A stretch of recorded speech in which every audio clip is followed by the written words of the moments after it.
This is Child's Play, the first installment of the several sequels and spin offs there are, and one of the craziest slasher films ever created, because the deranged killer isn't a human being, or any living thing for that matter. Nope, it's a doll. The doll's name is Chucky and is turned into the weirdest and one of the most important slasher faces in the world. Don Mancini, who is the writer of this film, did a stunning job on creating the doll. The most notable are the blue eyes that stare directly into your soul and make you feel uncomfortable. Now that is awesome. The film starts off with a cop chasing a strangler that has just been found. The strangler is played by Brad Dourif, which also gave the voice to What Do You Know, Chucky. Brad has played him in about every Chucky movie since then. The cop chases him down and shoots him in the leg, but the strangler just keeps on walking. He ends up breaking into a toy store and tries to hide, but gets shot by the cop again, but he keeps on walking. This is when he realizes, I'm going to die, but he says it in the most subtle way possible.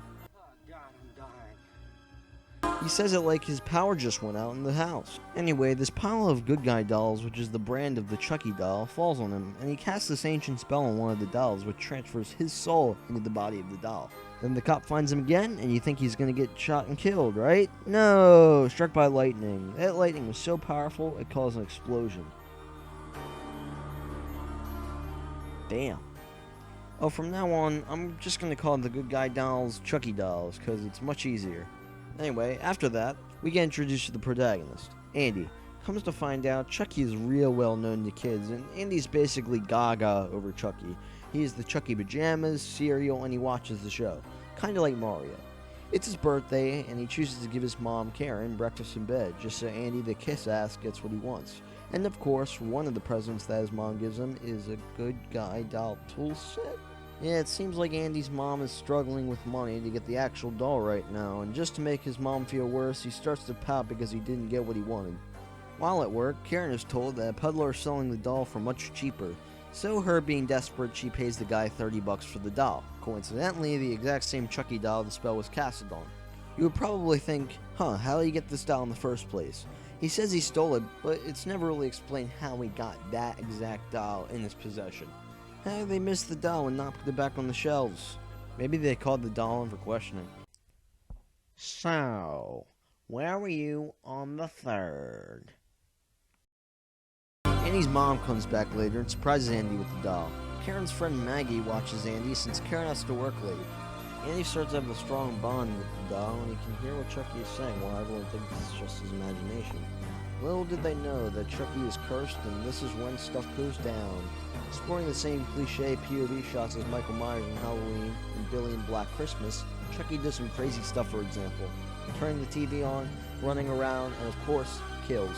My favorite kill is his debut kill, and it's when Chucky only uses a hammer from the tool set, and BAM! Maggie falls through a van. Actually, the most creative kill is when he kills the witch doctor that taught all these curses and kills him with a voodoo doll. The witch doctor gets killed with his own creations. Anyway, back to the first kill.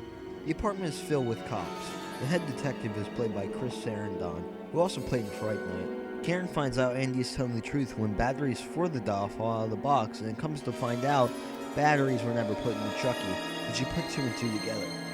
She tries to tell the detective, but he thinks it's bogus. His mind definitely changed when Chucky tries to strangle him while he is driving, and does everything imaginable to try and kill while he is still driving. Remind you of anybody?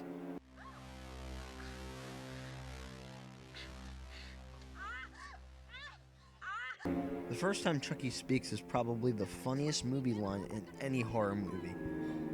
You stupid bitch, you filthy slut! Did you fuck with me? It's hilarious, and Chucky is described from that one line. He's so inappropriate to a point it's hilarious. Look, George. Some child left their doll in the elevator. Now leave it alone. Whoever left it there will come back looking for it.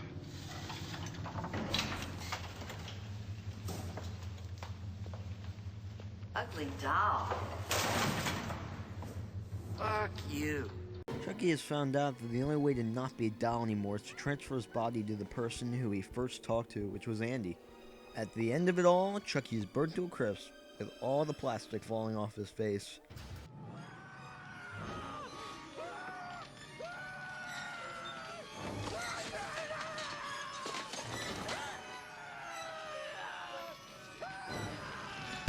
Damn.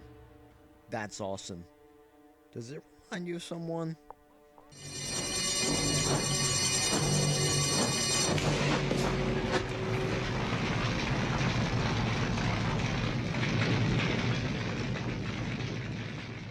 Suddenly he disappears. Jesus, Chucky loved Halloween.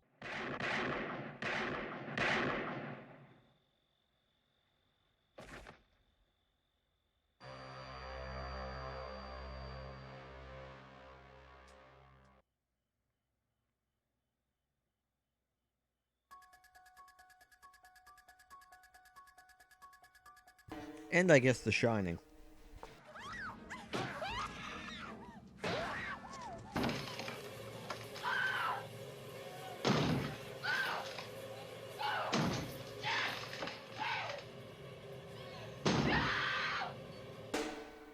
Then we get introduced to Burnt Toast Chucky.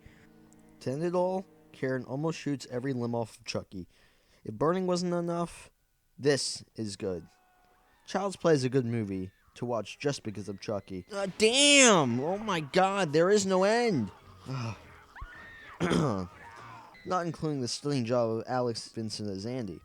It's up there as one of my favorite horror movies and definitely the most obscure favorite. I would certainly check it out.